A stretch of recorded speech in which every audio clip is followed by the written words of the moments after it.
আমি তার হাতের দিকে তাকিয়ে দেখলাম তার হাতে সেই পরীক্ষার খাতাটি, যেখানে সে আর তার পছন্দের কথা আমাকে লিখেছিল, যেটা আমি আজ পর্যন্ত খুব যত্ন করে একটা মখমলের কাপড়ে পেঁচিয়ে আমার আলমারিতে সযত্নে তুলে রেখেছিলাম।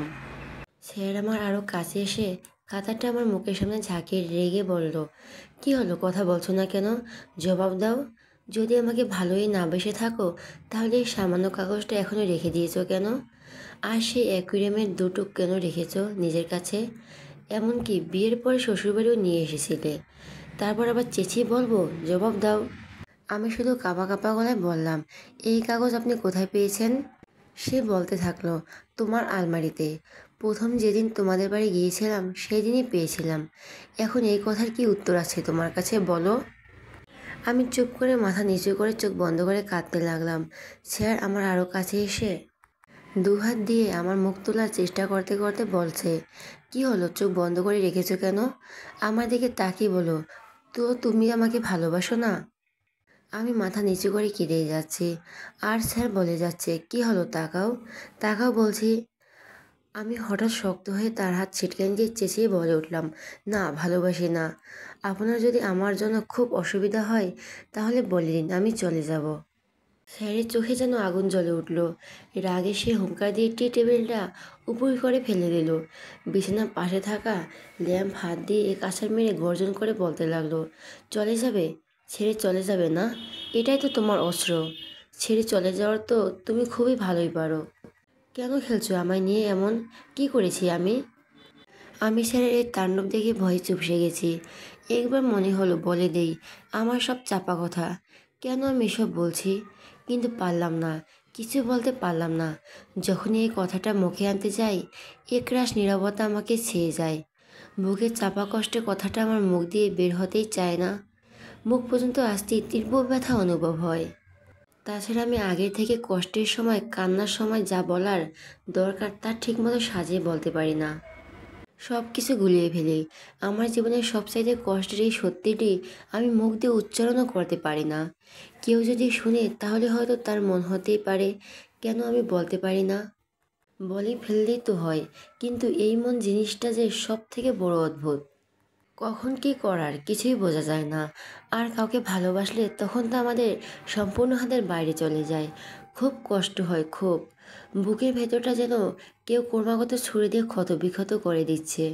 স্যারের ভাঙাচোরা চলতেই আছে, সে যেন আর সব কিছু ধ্বংস করে দিবে। বারবার হুঙ্কার দিয়ে বলছে, আমার সাথে আবার এরকম করলে তুমি, আমার সাথে আবার, আর একবার আমাকে স্বপ্ন দেখে সব ভেঙে চুরমার করে দিলে। কেন করো বারবার এমন, কেন? হঠাৎ একটি কাছের টুকরোয় হাত লেগে ছেলের হাত কেটে গেল। গল গল করে রক্ত বেরোচ্ছে সেখান থেকে। সেই অবস্থাতে সে আবারও ভাঙচুর করতে লাগলো। আমি দৌড়ে গিয়ে তার হাত টেনে ধরে বললাম, কি করছেন, পাগল হয়ে গেলেন? রক্ত বেরোচ্ছে তো। স্যার আমাকে তার দুহাত দিয়ে শক্ত করে চেপে ধরলো। তার চোখে রক্তবর্ণ হয়ে গেছে, আর তার চারপাশে অশ্রুর ছোঁয়া। দাঁতে কিরমির করে বলে উঠল, এই ক্ষত তোমার চোখে পড়লো, আর আমার এই বুকে যে ক্ষত বিক্ষত হয়ে রয়েছে সেটা তোমার চোখে পড়ে না? এখানে যে যন্ত্রণায় ছিঁড়ে যায় সেটা তুমি বোঝো না? এ তো কষ্ট আমি আর সহ্য করতে পারছি না। বারবার এভাবে কষ্ট না দিয়ে একেবারে মেরে ফেলতে পারো না? বলে আমাকে বিছানায় ধাক্কা দিয়ে ফেলে দিয়ে হন হন করে বেরিয়ে গেল রুম থেকে। একটু পর আওয়াজ পেলাম হাই স্পিডের গাড়ি চালিয়ে সে চলে গেল। তার শেষের কথাটা শুনে আমার হৃদয় স্পন্দন যেন থেমে গেল। বিছানার পাশে ফ্লোরে হাঁটু ভাঁজ করে বসে তার মধ্যে মুখ লুকিয়ে আমি ক্রমাগত কেঁদে যাচ্ছি। শুভ্র স্যারের জন্য এখন খুব চিন্তা হচ্ছে। রাত 3টা বেজে গেছে, অথচ সে এখনও বাড়ি ফেরেনি।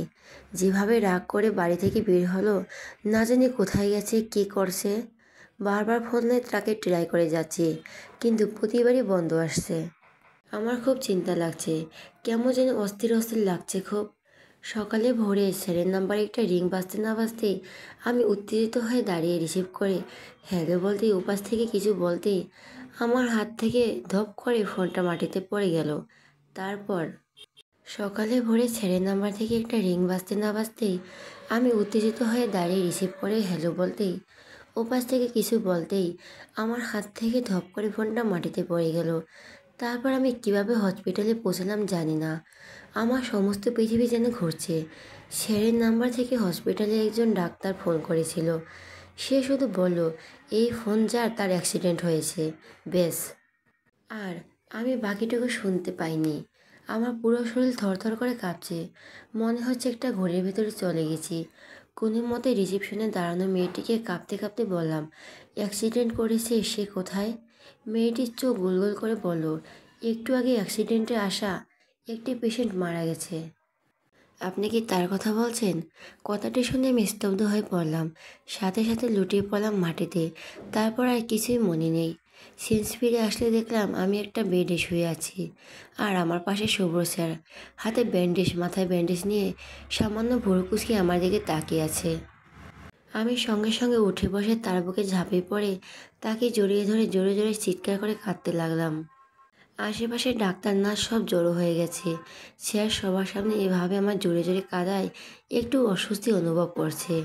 লজ্জামাখা মুচকি হাসি দিয়ে আমার মাথায় হাত বুলাতে বুলাতে বলতে লাগলো, এই শক্তি, আমি ঠিক আছি তো, দেখো দেখি। আর কাঁদে না, থামো। হঠাৎ পাশে থাকা ডাক্তারটা জোরে জোরে হেসে বলল। তার হাসি শব্দে এবার আমার মাথায় সেন্স আসলো। আমি স্যারকে ছেড়ে একটু সরে বসে চোখের পানি মুছলাম। ডক্টর বলে যাচ্ছে, বাহ, এ তো প্রেম। কিরে শুভ্র, তোর বউ দেখে তোকে খুব ভালোবাসে। পুরো কথা ঠিকমতো না শুনে বেহুশ। ভাগিস তখন আমি সেখানে থাকায় তোর বউকে চিনতে পেরেছি। তারপর আমার দিকে তাকিয়ে বলল, এই যে মা, আমি কিন্তু তোমার শ্বশুরের বন্ধু, শুভ্র ডাক্তার আঙ্কেল। তোমাদের বিয়েতে যেতে পারিনি, কিন্তু বিয়ের সব ছবি দেখছি। আমি সকালবেলা এসেই জানতে পেরেছি শুভ্রর কথা। শুভ্রকে রাতে হসপিটালে আনা হয়েছিল, আর ওর পরে আরেকটা অ্যাক্সিডেন্টের পেশেন্ট এসেছে, সে মারা গেছে। রিসেপশনিস্ট তোমাকে তার কথাই বলেছিল, কিন্তু তুমি তো পুরোপুরি না শুনে সেন্স হারালে। পেশেন্টের সেন্স ফিরেছে আর 1 ঘন্টা আগে, আর বউ সেদিকে 3 ঘন্টা ধরে সেন্সলেস হয়ে পড়ে আছে। শুভ্র স্যার একটু মজা করে বলে উঠল, আরে বোঝো না, এগুলো সবই চালাকি, যাতে আমার সেবা না করা লাগে। এই কথায় ডাক্তার আঙ্কেল বেশ মজা পেলেন, হা হা করে হাসতে লাগলেন। আর আমি চোখ দিয়ে স্যারকে ইংশিক রাগ দেখালাম। শুভ্র স্যারকে সেদিনই বাসায় নিয়ে আসলাম। বাবা মাকে জানতে চেয়েছিলেন, কিন্তু স্যার মানা করলো। বলল, মার এমনি শরীর অসুস্থ, আর এর ভিতর শুধু শুধু টেনশন করবে। ডক্টর আঙ্কেল বলেছে 10-15 দিন ফুল রেস্ট করলেই হবে। স্যার ডান হাতে ভালো ব্যথা পেয়েছে, বেশি নাড়াচাড়া করতে পারে না, পায়েও সামান্য ব্যথা পেয়েছে। খুঁড়িয়ে খুঁড়িয়ে হাঁটতে হয়, তাই সব কাজ এখন আমি করে দিই। জান প্রাণ দিয়ে ছেলের সেবা করে যাচ্ছি। তাকে ওষুধ দেওয়া, ওষুধ খাওয়ানো, গোসল করানো, এমনকি ড্রেস চেঞ্জও আমাকে করে দিতে হয়। আমার ভীষণ লজ্জা লাগে তখন। বেশি লজ্জা লাগে যখন গোসল করানোর সময় খালি গায়ে সাবান মাখিয়ে দিতে হয়। তার ফর্সা উন্মুক্ত বুকে সাবান লাগাতে গিয়ে আমি লজ্জায় লাল হয়ে কুঁকড়ে যাই। তার দিকে তাকাতেও পারি না। শুভ্র স্যার আমার অবস্থা বুঝে মুচকে মুচকে হাসতে থাকে। নিজে কি এমন মনে হয় স্যারের? স্যার স্যার যখন খেতে চায় না ধমক দিয়ে বলি, চুপচাপ হা করুন, বলে ভাত মেখে খাইয়ে দিতে থাকে। অনেক দিন হয়ে গেছে, এখন স্যার কিছুটা সুস্থ। এখনই সে অফিসে যাওয়ার জন্য পাগল হয়ে গেছে, কিন্তু আমি যেতে দিই না। রাতে স্যারকে খাইয়ে দিয়ে বসে আছি। শুভ্র স্যার একটা হালকা নীল আর কালো রঙের চেক শার্ট পরে বিছানায় আটশোয়া হয়ে বসে আছে। কপালের কোণায় একটি ওয়ান টাইম ব্যান্ডেজ লাগানো। প্রচণ্ড বাতাস ছেড়েছে, মনে হয় ঝড় আসবে। আমি উঠে দরজা জানালা সব বন্ধ করে দিলাম। শীতল হয়ে ভরে গেছে পুরো রুম। ঠান্ডা ঠান্ডা লাগছে। একটু পরে ঝপঝপ করে প্রচণ্ড বৃষ্টি নামতে লাগলো। সাথে একটু পর পরই বিজলি চমকালো। আবার বিজলির শব্দটাই বেশ ভয় ভয় লাগে, যেমন এখন লাগছে। একটু পরে কারেন্ট চলে গেল। আমি উঠে মোমবাতি জ্বালালাম, বেশ কয়েকটা। মনে পড়লে ছেড়ে ওষুধ এখনও খাওয়ানো হয়নি। ড্রয়ার থেকে ওষুধের বক্সটা বের করতেই কারেন্ট চলে আসলো। বাইরে গুড়ুম গুড়ুম শব্দ হয়েই যাচ্ছে। আমি বিছানায় ছেড়ে পাশে বসে ওষুধ খাইয়ে দিলাম। তখন কাছে কোথাও কান ফাটানো শব্দ করে বাজ পড়ল, সাথে সাথে কারেন্ট চলে গেল। রুমটা মুহূর্তের জন্য আলোকিত হয়ে গেল। শব্দ হওয়ার সাথে সাথে আমি ভয়ে চোখ বন্ধ করে স্যারের বুকে মুখ লুকিয়ে তার পিছনের শার্ট খামচে জড়িয়ে ধরিয়ে আছে। স্যারও আমাকে শক্ত করে আগলে ধরলো। বাইরে দিয়ে অনর্গল বৃষ্টির শব্দ আর বিদ্যুৎ চমকালো কানে আসছে। হঠাৎ কি হলো জানি না, আমার দুজনের নিঃশ্বাসই ঘন হয়ে আসলো। দুজনের শরীরের উষ্ণতায় আমায় যেন কোনো ঘোরের মধ্যে হারিয়ে গেলাম। হাতের বাঁধন আরও শক্ত হতে লাগলো। কিছুক্ষণ পর বাঁধন ধীরে ধীরে আগলা হয়ে গেল। চেয়ার আমাকে খুব আস্তে আস্তে তার পাশে শুয়ে দিয়ে আমার দুই চোখ খুব ভালোভাবে দুটি চুমু দিল। তারপর ধীরে ধীরে তার শার্টের বাঁধন একটি একটি করে খুলে আমার ঘাড়ে একটা গভীর চুম্বন করলো। আমি বিছানার চাদর শক্ত করে খামচে ধরলাম। সে আমার হাত বিছানার চাদর থেকে ছাড়িয়ে তার হাতের মুঠোয় নিয়ে শক্ত করে চেপে ধরলো। তার প্রতিটি স্পর্শে আমি বারবারই কেঁপে উঠছি। আমার কেঁপে ওঠা সে আমাকে আরও ততই শক্ত করে আঁকড়ে ধরছে। স্যার আমায় আজ যেন কোনো অচেনা সাগরে ভাসিয়ে নিয়ে যাচ্ছে, আর আমিও তার সাথে সাথে ভেসে যাচ্ছি। আজ যেন আমাদের ভেতরে কোনো বাধা নেই, কোনো দ্বিধা নেই। ভালোবাসা যেন আজ সব এক পরম অবেশে জড়িয়ে রাখছে আমাদের। সকালে মৃদু আলো চোখে লাগতে আমার ঘুম ভেঙে গেল। রাতের তুমুল বৃষ্টির পর এখন আকাশ ফকফকা ফর্সা। আজকের সকালটা যেন অন্যরকম লাগছে। নিজেকে আবিষ্কার করলাম ছেলের উন্মুক্ত বুকে। এক প্রশান্তি ছায়া মুখে নিয়ে সে এখনো ঘুমিয়ে যাচ্ছে। রাতের মুহূর্তগুলো মনে পড়তেই লজ্জায় কুঁকড়ে গেলাম। নিজেকে ছেলের কাছ থেকে ছাড়িয়ে তার দিকে তাকিয়ে একটা লজ্জামাখা হাসি দিয়ে ওয়াশরুমে চলে গেলাম। আমি কিচেনে দাঁড়িয়ে চা বানাচ্ছি। তখনই শুভ্র স্যার উপর থেকে সিঁড়ি দিয়ে নিচে নামতে লাগলেন। আমার চোখে চোখ পড়তেই সেই আগের মতো মাথা চুলকিয়ে একটা লাজুক হাসি দিল। অনেকদিন পর আর সেই লাজুক শুভ্র স্যারকে দেখলাম। চেয়ার নেমে ডাইনিং টেবিলে চেয়ারে টেনে বসলো। আমি মাথা নিচু করে চা বানাচ্ছি, আর স্যার বারবারই আর চোখে আমাকে দেখে যাচ্ছে। আমার গাল দুটো লাল হয়ে আছে। আমি তাকাতেই পারছি না ছেলের দিকে। আর যেন পৃথিবীর সমস্ত লজ্জা আমার উপরই ভর করেছে। কিছুদিন হলো সামিয়াম, বাবা মা সবাই চলে এসেছে। স্যার ছাদের টপে ফুল গাছে পাইপ দিয়ে পানি দিচ্ছিল। আমি পেছনে গিয়ে দাঁড়াতেই ইচ্ছে করে পাইপ ঘুরিয়ে আমার গায়ে পানি দিয়ে ভিজিয়ে দিল। আর এখন এমন ভাব করছে যে ভুলবশত দিয়ে ফেলছে। পানি দিয়ে বারবার বলতে লাগলো, সরি সরি সরি। আমি নাক ফুলিয়ে পিছনে ঘুরে বলে যাচ্ছিলাম। স্যার তাড়াতাড়ি আমার সামনে এসে পথ আগলে দাঁড়িয়ে আমার কোমর টেনে কাছে নিয়ে বলল, সরি বউ, ভুল করে হয়ে গেছে। আমি রাগ হয়ে বললাম, ভুল করে? আমার তো চোখ নেই, আমি তো কিছু বুঝি না, না? সে আমার কাঁধ থেকে চুল সরিয়ে মুখ চিন্তিত ভাব নিয়ে বলল, এ কী শক্তি, তোমার গলায় এমন লাল দাগ কীভাবে হলো? আমি মুখ ভেঙে বললাম, একটা পাজি মশা করেছে। স্যার বলতে লাগলো, কি? কোন মশা করেছে? মশার এত সাহস আমার বইয়ের এত সুন্দর গলায় এই অবস্থা করেছে? ওই মশাকে তো আমি ছাড়ছি না। আমি তার বুকে হালকা আঘাত করে বললাম, হয়েছে, আর ঢং করে সাধু সাজতে হবে না। আমাকে ভিজিয়ে দেওয়ার জন্য এখন কান ধরুন। স্যার চোখ কপালে তুলে বলল, কান ধরবো? তুমি তোমার স্যারকে কান ধরাবে? আমি তাকে ধাক্কা দিয়ে বললাম, স্যার না, তাহলে দূরে থাকুন স্যারের মতো। স্যার হয়ে ছাত্রীর সাথে এত ঘেঁষাঘেঁষি কিসের? আমি আবার চলে যাচ্ছিলাম, কিন্তু স্যার তাড়াতাড়ি বলো, আচ্ছা আচ্ছা রাগ করো না, ধরছি, বলে কানে হাত দিয়ে দাঁড়িয়ে রইল। আমি তাকে এভাবে দেখে খিলখিল করে হেসে দিলাম। আর স্যার মুগ্ধ চোখে আমার দিকে তাকিয়ে রইল। আজ আমি ঠিক করেছি স্যারের জন্য পায়েস বানাবো।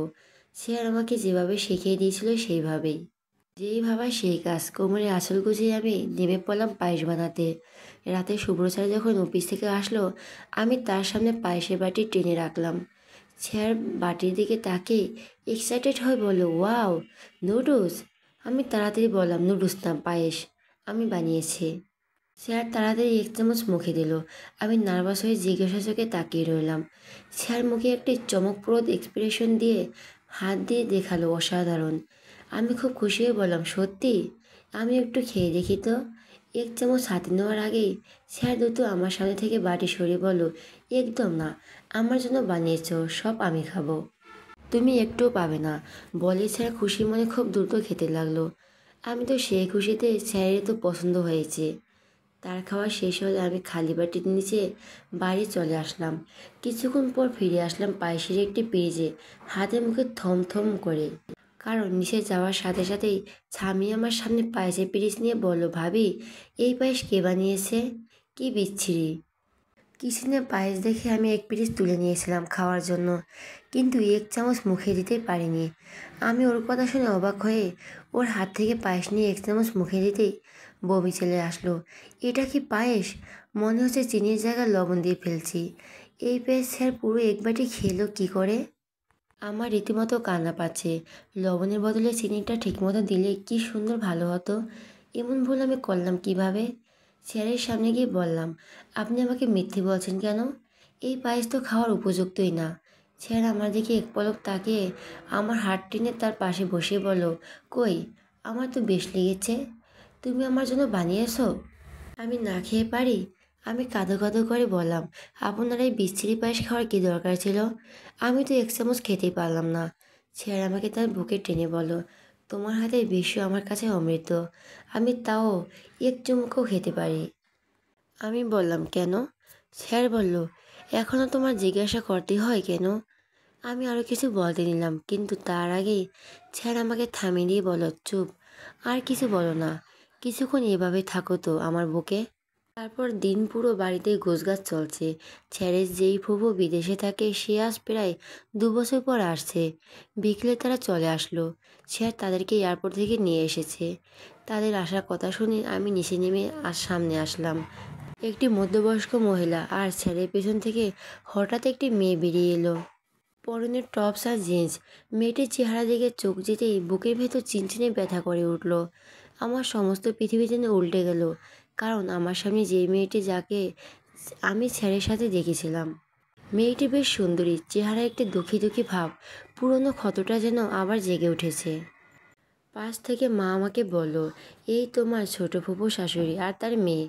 আমি কোনো মতে সামনে গিয়ে ফুপুকে সালাম করলাম। তার মানে স্যার আর ফুফাতো বোনের সাথে। বারবার চোখ ঝাপসা হয়ে আসছে। অনেক কষ্টে চোখের পানি আড়াল করে মুখে নকল হাসি এনে রাখছি, কিন্তু কষ্ট হচ্ছে খুব খুব। কিন্তু স্যার আর মেয়েটার মধ্যে তেমন কিছু চোখে পড়ছে না, যেটাতে মনে হতে পারে তাদের মধ্যে কিছু আছে, কিন্তু আমি যে আগে দেখেছিলাম।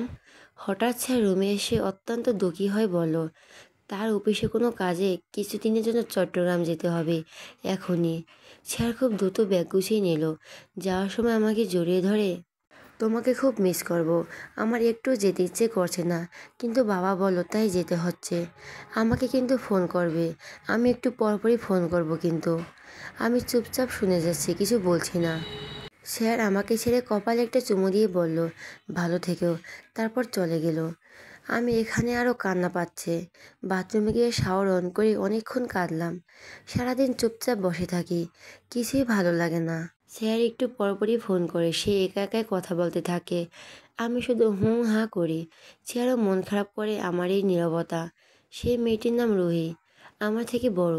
আমি আপু বলেই ডাকি। সারাদিন মনমরা হয়ে বসে থাকে। আমি তার থেকে যতটা পারি দূরে দূরে থাকি। তার সামনে গেলে খুব কষ্ট লাগে, কিন্তু কিছু ভালো লাগে না। কিছুদিন ধরে শরীরও ভালো লাগে না। স্যারও নেই, খুব একা একা লাগে। শুভ্র স্যার আজ বিকেলে ফিরে এসেছে। এসেই খুব খুশি। আমাকে অনেকক্ষণ বুকে জড়িয়ে ধরে রাখলো আর বলল, এইবার আমার দেহে প্রাণ ফিরে আসলো। আমার জন্য অনেক কিছু নিয়ে এসেছে।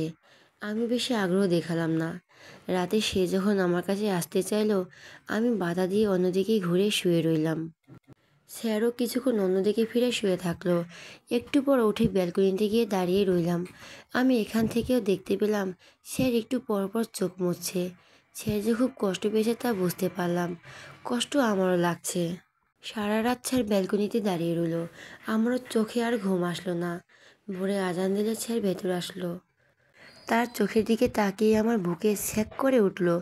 চোখ নাক লাল হয়ে আছে, বোঝাই যাচ্ছে সারা রাত কান্না করেছে। খুব কষ্ট লাগলো আমার।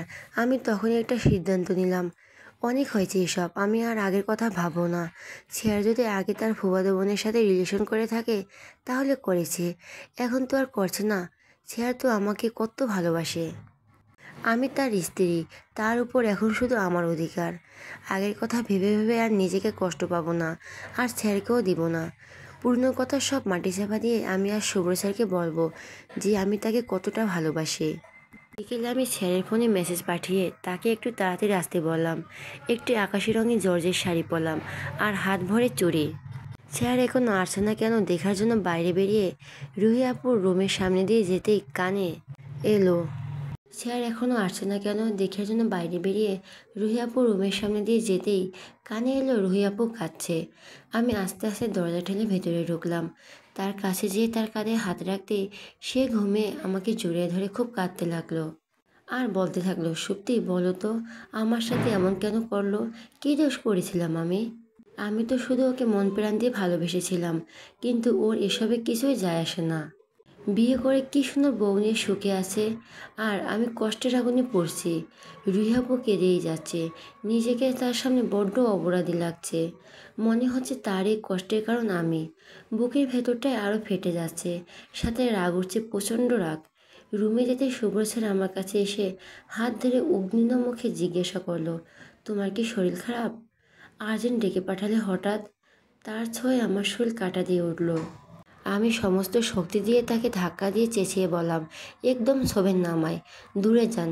অসহ্য লাগছে আমার আপনাকে। আমি কখনো ভাবতেও পারিনি আপনি এমন। একজন মানুষ দুই নৌকো পা দিয়ে চলেন। ছেড়ে রেগে চিৎকার দিয়ে বলল, চুপ, একদম চুপ, কি বলছে এসব? আমি রাগে কান্নায় বলতে লাগলাম, কেন? যা করেছেন তা শুনতে পারছেন না কেন? আপনি আমাকে আর রুহি আপুকে দুজনকেই ঠকিয়েছেন।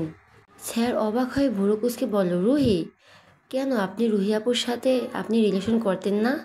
নিজে আমার ফিলিংস নিয়ে খেলে আমাকে ঠকিয়ে অন্য একটা মেয়ের সাথে প্রেম করেছেন। আর বিয়ের পর কি সুন্দর আমার ঘাড়ে দোষ চাপিয়ে দিয়েছেন যে আমি আপনাকে ঠকিয়েছি। আরে ঠকিয়েছেন তো আপনি আমাকে, আর এখন তাকে ফেলে আবার আমাকে বিয়ে করে রুহি আপুকে ঠকালেন। স্যার বলল, কি যাতা বলছো এসব? রুহির সাথে আমার রিলেশন করতাম মানে? আমি যাতা বলছি, নিজের চোখে দেখছি। স্যার বলল, কি দেখছো? আমি তার কাছে গিয়ে বললাম, তাহলে শুনুন, মনে আছে কলেজে থাকতে আমার কবে লাস্ট কথা বলেছিলাম? ঠিক তার পরের দিন আমি কলেজে বই জমা দিতে গিয়েছিলাম, আপনার কেবিনে গিয়েছিলাম।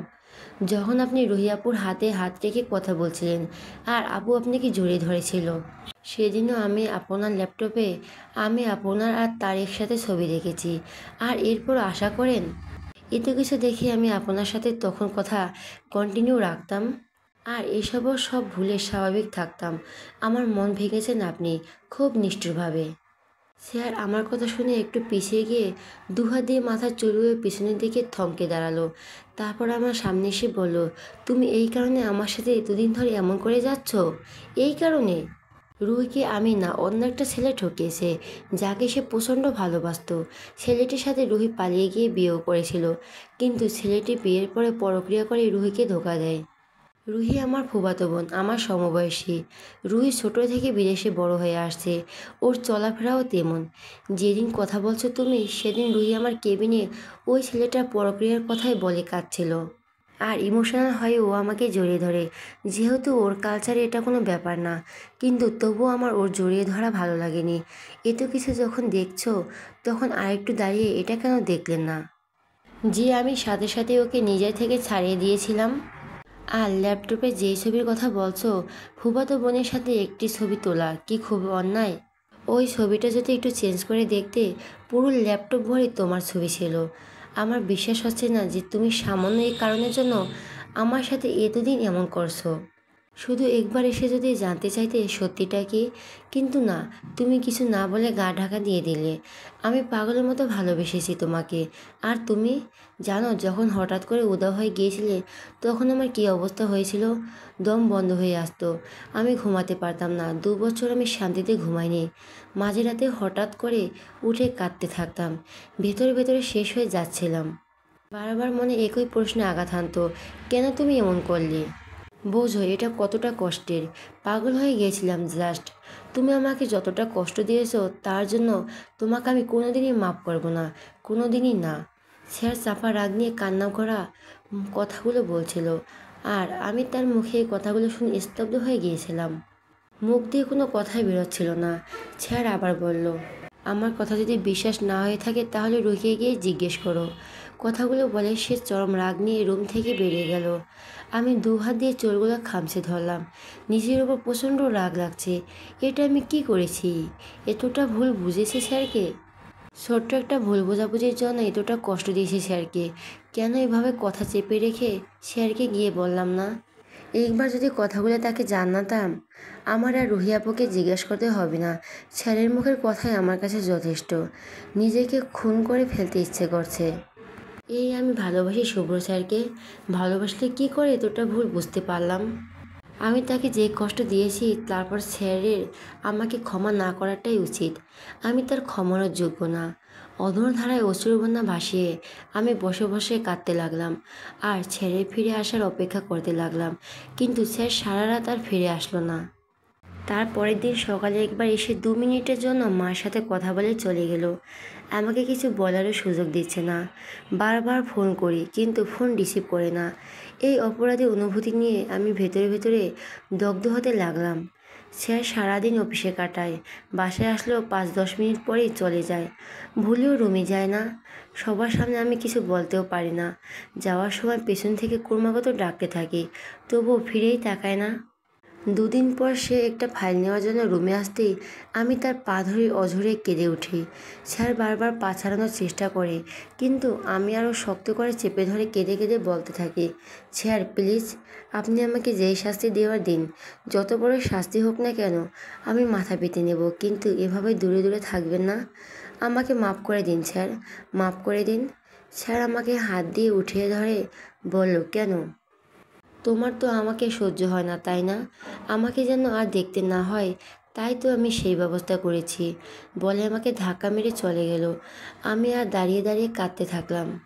তারপর দিন বিকেলবেলা ছাদে গিয়ে দেখি স্যার আকাশের দিকে তাকিয়ে সিগারেট খাচ্ছে। দেখে আমার বুকের ভেতরটা মোচড় দিয়ে উঠল। আমি তাকে কখনোই খেতে দেখিনি। কতটা কষ্ট পেয়ে স্যারের মতো ছেলে সিগারেট খেতে পারে ভেবেই আমার চোখ ঝাপসা হয়ে এলো। আমি স্যারের ঠোঁট থেকে সিগারেট বের করার জন্য হাত বাসাই, আমার হাত খপ করে ধরে ফেললো। আমি আকুতি স্বরে বললাম, প্লিজ এগুলো খাবেন না। স্যার রক্তবর্ণ চোখে তাকিয়ে বলো, কষ্ট দিয়ে এখন কষ্ট কমাতেও দেবে না? আমি চোখের পানি ঝরিয়ে বললাম, আমাকে এই শাস্তি দেওয়ার দিন, কিন্তু এভাবে আর থাকবেন না, আমার আর সহ্য হচ্ছে না। স্যার তাচ্ছিল্যের সুরে বলল, 2 দিনেই সহ্য করতে পারছো না? আর আমি যে বছরের পর বছর থেকেও দ্বিগুণ কষ্ট সহ্য করে আসছি। আমি আরও কিছু বলতে নিলাম, কিন্তু তার আগেই স্যার আমার মাথার পেছন থেকে একটা দিকে টেনে তার সিগারেট আমার হাতের কাছে এনে বলল, এখন তুমি যাবে নাকি এই সিগারেট হাতে চেপে ধরবো?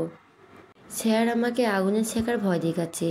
ছেলের চোখের দিকে তাকিয়ে একটা মৃদু হাসি দিয়ে আমি নিজেই সিগারেটের আগুনের অংশ আমার হাতে চেপে ধরলাম। স্যার আমার চেহারা এই হঠাৎ পরিবর্তন আর সিগারেট চেপে ধরা দেখে হতবিহ্বল হয়ে তাকিয়ে রইল। তারপর তাড়াতাড়ি সিগারেট কেড়ে নিয়ে দ্রুত নজর সরিয়ে চলে গেল। কিছুক্ষণ আমি রুমে গিয়ে দেখলাম স্যার তার হাতেও সিগারেট চেপে ধরে চোখ বন্ধ করে রেখেছে। আমার উপস্থিতি টের পাওয়ার সাথে সাথেই সিগারেট ফেলে দিয়ে দ্রুত বের হয়ে গেল রুম থেকে। সকালে ঘুম থেকে উঠে দেখলাম শুভ্র স্যার আবার ব্যাগ গুছাচ্ছে। আমি অবাক হয়ে তাকিয়ে বললাম, আমার ব্যাগ গুছাচ্ছেন কেন? স্যার আমার দিকে না তাকিয়ে ব্যাগ গোছাতে গোছাতেই বলল, তুমি তোমার বাবার বাড়ি যাবে তাই। আমি উদ্বিগ্ন মুখে বললাম, আপনি কি এখন আমাকে এ বাড়ি থেকে বের করে দিবেন? স্যার ব্যাগ গোছানোর মধ্যে রাগে গলায় বলল, নাটক বন্ধ করো, তোমার বাবার শরীর খারাপ হয়েছে, কিছুদিন সেখানেই থেকে আসো। বাবার অসুস্থতার কথা শুনে খুব চিন্তা হচ্ছিল। আর কিছু না বলে তাড়াতাড়ি তৈরি হয়ে নিলাম। গাড়িতে নিশ্চুপ হয়ে বসে আছি আর বারবার তাকে দেখছি। শুভ্র ছাড়াও চুপচাপ ড্রাইভ করছে, একবারও তাকাচ্ছেও না। আমার অনার্স 2য় বর্ষের ফাইনাল এক্সামের রেজাল্ট দিয়েছে, ফার্স্ট ক্লাস পেয়েছি। সব ছেড়ের জন্য। মানতে হবে আমাকে ছেড়ে বাচ্চাদের মতো ভিড় দিয়ে পড়ানোর জন্য এত ভালো রেজাল্ট হলো। এর মাঝে একদিন নাহিদ ভাইয়ের সাথে দেখা হয়েছিল। আমাকে বলছিল তার পক্ষ থেকে শুভ্র স্যারকে ধন্যবাদ জানাতে। তার থেকে জানতে পারলাম সেদিন স্যার দায়িত্ব নিয়ে নাহিদ ভাইকে বোঝাচ্ছিলেন, কারণ নাহিদ ভাই একটি মেয়ের সাথে রিলেশন করে আর 2 দিন পরেই তাকে খুব ঝগড়া হয়। তাই এখন যেহেতু তারা বিয়ে করতে যাচ্ছে, তাই স্যার তাকে বোঝাচ্ছিল। আর আমি কি ভেবেছিলাম? বাসায় গিয়ে পৌঁছাতেই বাবার বুকে ঝাঁপিয়ে পড়ে জোরে জোরে কেঁদে উঠলাম। সব কষ্ট মিলে খুব যন্ত্রণা দিচ্ছে। বাবার সিনের ছায়া এসে সব কষ্টগুলো অশ্রু হয়ে ভেতর থেকে বেরিয়ে আসছে। বাবার মাথায় হাত বুলিয়ে দিয়ে আর কাঁদতে মানা করলো। কিছুক্ষণ পর স্যার সবার থেকে বিদায় নিয়ে চলে গেল। আমাকে কিছুই বলল না। তার চলে যাওয়ার দিকে আমি তাকিয়ে দেখছি। এখন এত দূর থেকে কি করে স্যারের থেকে ক্ষমা চাইবো? স্যারের রাগ কি আমি কোনোদিনই ভাঙাতে পারবো না? স্যার চলে যাওয়ার পর জানতে পারলাম বাবার সামান্য প্রেশার হাই হয়েছিল। আমাকে ব্যাগপত্র নিয়ে আসতে দেখে সবাই বেশ অবাক। কারো প্রশ্নের উত্তর না দিয়ে সারাদিন ফোন হাতে নিয়ে রুমে বসে রইলাম। স্যার যদি একবার ফোন দেয়, আমার ফোন দেওয়া তো ব্যর্থ। কিন্তু না, একবারও ফোনটা বেজে ওঠেনি, স্ক্রিনের নাম ভেসে উঠল না। খুব মনে পড়ল আগের কথা, যখন এই বাড়িতে আগে আসলে স্যার 2 মিনিট পর পরই ফোন করতো, কখনো নিজে থেকে দূরে থাকতে দিত না। আর আজ আমার এই পরিণতি আমি নিজেই অর্জন করেছি। ভাবতে ভাবতে কখন যে ঘুমিয়ে পড়লাম জানি না। বিকেলে ঘুম ভাঙলে আমি ওড়না ঠিক করে ঘুমো ঘুমো চোখে উঠে বসলাম। তখনই ভাবি হন্তদন্ত হয়ে রুমে এসে আমাকে দেখে বলল, ঘুম ভেঙেছে তাহলে? কখন থেকে ঘুমিয়ে আছিস? তোর কাজকর্ম আমি কিছুই বুঝি না। শুভ্র আজ আমেরিকায় চলে যাচ্ছে, আর তুই এখানে পড়ে আছিস? আরে 2 দিন পর তো আসতে পারতি। আমি অবাক হয়ে গেলাম ভাবির কথা শুনে। ভুরু কুঁচকে বললাম, আমেরিকায় চলে যাচ্ছে? আমার কথা মাঝখান থেকে থামিয়ে ভাবি বলতে লাগলো, হ্যাঁ, আর 1 ঘন্টা পরেই তো ফ্লাইট। সেই কথা ভুলে খেয়ে আছিস? আমি এটা বুঝি না। শুভ্রর হঠাৎ আমেরিকার বিজনেস সামলানোর কী হলো? এতদিন তো এখান থেকে সব সামলিয়েছে। তুই এখানে থাকবি আর শুভ্র বিদেশে পড়ে থাকবে? আমার এটা একদমই ভালো লাগছে না। কথাগুলো বলে ভাবি চলে গেল। আমার হতভম্ব ভাব এখনও কাটেনি। এই কারণে স্যার আমাকে এখানে রেখে গেল। আমার থেকে দূরে থাকার জন্য স্যার আমেরিকায় চলে যাচ্ছে আমাকে ছেড়ে। আমি সেই মুহূর্তে ছুটে পাসটা নিয়ে সেভাবে এলোমেলো খোলা চুল নিয়ে দৌড়াতে লাগলাম। স্যার আমাকে ছেড়ে চলে যাবে ভাবতেই আমার শরীর আসর হয়ে আসছে। পা যেন চলতে চাইছে না, কিন্তু আমাকে আজ থামলে চলবে না। দৌড়াতে হবে খুব জোরে, খুব। স্যারকে আমি কিছুতেই আমাকে ছেড়ে যেতে দিব না। কোনো মতে একটা সিএনজি দাঁড় করিয়ে উঠে পড়লাম, কিন্তু আজ যেন সিএনজির চাকায় ঠাডা পড়েছে, চলছেই না। এদিকে সময় দ্রুত গতিতে বয়ে যাচ্ছে। আর মাত্র 35 মিনিট, আবার পড়ে গেলাম জ্যামে। ঢাকার সেই ট্রাফিক জ্যাম, এই জ্যাম কবে ছুটবে কোনো ঠিক ঠিকানা নেই। যতদূর চোখ যায় শুধু গাড়ি আর গাড়ি দেখা যাচ্ছে। রাস্তার পাশে একটা দোকান থেকে লাউড স্পিকারে একটা গান বাজতে লাগলো। শুভ্র স্যারের সাথে সেই প্রথম থেকেই এই পর্যন্ত কাটানো প্রতিটি মুহূর্ত আমার মনে পড়তে লাগলো। গাড়ি চলার আর নাম নিচ্ছে না দেখে আমি ব্যাকুল হয়ে সিএনজি থেকে নেমে দৌড়াতে লাগলাম। পিছন থেকে সিএনজির চালক আমার টাকা বলে চেঁচাচ্ছে। সবাই অদ্ভুতভাবে আমার দিকে তাকাচ্ছে। এই পড়ন্ত বিকেলে এভাবে এলোমেলো খোলা চুলে ঘুমো ঘুমো চেহারা নিয়ে পাগলামোর মতো একটা মেয়ে ছুটছে দেখে যে কারোই তাকিয়ে থাকারই কথা। কোনো মতে এয়ারপোর্টে পৌঁছালাম। সবাই ব্যস্ত ভঙ্গিতে ব্যাগপত্র ট্রলিতে টেনে ছোটাছুটি করছে।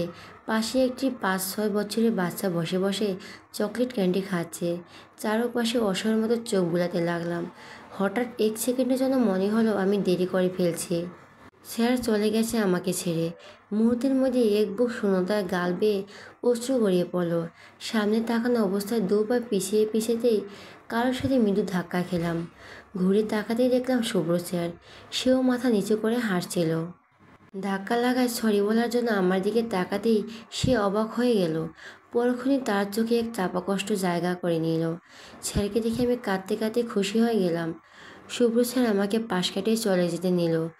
আমি তার পথ আগলে দাঁড়িয়ে তার হাত ধরে কান্নার বেগটা কমানোর চেষ্টা করে কাঁপা কাঁপা গলায় বলতে লাগলাম, স্যার প্লিজ আমাকে ছেড়ে যাবেন না। আমাকে ক্ষমা করে দিন। আপনি যা বলবেন আমি তাই করব। কিন্তু আমায় ছেড়ে আর বলতে পারলাম না কান্নার জন্য। স্যারের চোখে পানি ছলছল করছে, যা সে আপ্রাণ চেষ্টা করে আটকিয়েছে রাখছে। সে আমার দিকে না তাকিয়ে বলল, সত্যি আমার জন্য সব কিছু আর কঠিন করো না। আমার যেই সিদ্ধান্ত নেওয়ার আমি নিয়ে ফেলছি। শুভ্র স্যার আমার হাত ছেড়ে চলে যাচ্ছে। শুভ্র, আমি তোমাকে ভালোবাসি। স্যার যেতে যেতে থমকে দাঁড়ালো পিছন থেকে। আমার কান্নামাখা জোরালো গলা শুনে কয়েক মুহূর্তে সেভাবে দাঁড়িয়ে থেকে পিছনে ঘুরে নিচের ঠোঁট কামড়ে ধরে হাত দিয়ে মাথার চুলগুলো পিছনে ধরে কিছুক্ষণ এদিক ওদিক তাকাতে লাগলো। তারপর দ্রুত আমার সামনে এসে অশ্রু ধরে কান্নামাখা গলায় বলতে লাগলো, আই হেট দ্য ফ্যাট। তুমি আমাকে তোমার ভালোবাসা এতটা দুর্বল করে ফেলছো যে আমি তোমার ওপর একটু রাগ করে থাকতেই পারি না। বলেই আমাকে শক্ত করে জড়িয়ে ধরলো। আমিও শক্ত করে তাকে আঁকড়ে ধরলাম। আমরা দুজনই অঝোর ধারায় কেঁদে যাচ্ছি। পাশ থেকে সেই বাচ্চাটা আঙুল মুখে দিয়ে জোরে শিশি বাজিয়ে হাততালি দিতে লাগলো। স্যার আমার ঘাড়ে মুখ লুকিয়ে কানে কানে বলতে লাগলো, আমিও তোমাকে ভালোবাসি সত্যি, খুব খুব খুব ভালোবাসি। আমাকে আর কখনো ছেড়ে যাবে না তুমি। আমরা দুজন সবসময় একসাথে থাকবো, ঠিক আছে? আমি শুভ্রকে ছেড়ে বললাম, দুজন না। তারপর ওর একটি হাত আমার পেটে চেপে ধরে বললাম, 3জন স্যার। তার হাতের দিকে অবাক হয়ে তাকিয়ে আমার চোখে জিজ্ঞাসু চোখে তাকালো। আমিও মৃদু হেসে চোখের পলক খুলে তাকে আশ্বাস দিলাম, হ্যাঁ, আমাদের মধ্যে তৃতীয়জন আসছে। দুজনের মাঝে তৃতীয়জন আসা বলতে সেই আলাদা করা অর্থ নয়। তৃতীয়জন আসছে আমাদের দুজনকে আরও আঁকড়ে ধরে দুজনার সাথে। আজ সকালে আমি আমার শরীরে শুভ্রর ভালোবাসা অস্তিত্বর খোঁজ পেয়েছি। কথাটা বোঝা মাত্রই শুভ্রর চোখে মুখে এক খুশির চমক খেয়ে গেল। সাথে সাথে আমাকে উপরে তুলে ধরে ঘোরাতে শুরু করলো খুশিতে, আর বলতে লাগলো, আজকে তুমি আমাকে আমার জীবনের সবচেয়ে বড় দুটি উপহার দিলে। নিজেকে এই পৃথিবীর সবচেয়ে সুখী মানুষ লাগছে। আমি অনেক খুশি। আমি ওর কাঁধে দুহাত রেখে হাসতে হাসতে ব্যালেন্স সামলাতে লাগলাম। ওর চোখে এখন শোকের অশ্রু ঝরছে। আমাকে ধীরে ধীরে উপর থেকে নিচে নামাতে লাগলো। ওর কপাল বরাবর আসতেই আমি দুহাত দিয়ে ওর গাল ধরে ওর কপালে এক দীর্ঘ ভালোবাসার পরশ ছুঁয়ে দিলাম। আমাকে নিয়ে নিচে নামানোর থামিয়ে শুভ্র আবেশের চোখ বন্ধ করে ফেললো। চোখের নিচে এখনও মুক্তোর মতো প্রচুর চিকচিক করছে। তারপর আমাকে চোখের দিকে মৃদু হেসে অসীম সুখের ছায়া মুখে নিয়ে তাকিয়ে রইল। আর আমিও মৃদু হেসে তাকিয়ে রইলাম সেভাবেই ওর গাল ধরে ওর চোখে। সময় যেন সেভাবে থেমে রইল আমাদের ভালোবাসায়। এ যেন এক স্বর্গীয় সুখের মুহূর্ত, যার প্রকাশ ভালোবাসা করা অসম্ভব। জীবনের স্রোতে আমরা যেন এভাবে একসাথে আঁকড়ে থাকি। সমস্ত জীবনের প্রার্থনা জুড়ে এখন শুধু এই একটাই চাওয়া,